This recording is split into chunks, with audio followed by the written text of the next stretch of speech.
And that's why you think in-house is going to take over for the agency world. I can see it now as every time you give them a new tool, it's like, well, that used to be people at an agency doing that. Is that Correct. is that I the think so. collision you're describing of the two freight trains Um, headed towards each other? I think the collision. I think the collision is on multiple fronts. First of all, before we get to the collision, let me park it. Greg asked another question. Training is incredibly important, and why?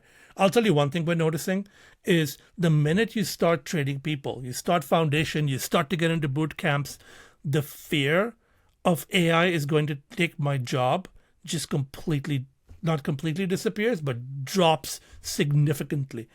And my theory on this is that organizations are full of people right now who are fearful of what's going to happen to their jobs. Right? I was looking at some data the other day in an article. Um, Companies claim 20% of employees are using AI.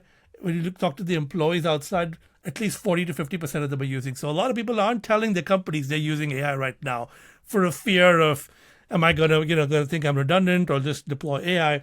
Mm. But once you start training people and they get their hands on keyboards and they can start to get the results, that fear of I'm going to be replaced with AI drops significantly. And I think that's something that companies and CMOs need to take on, head on first.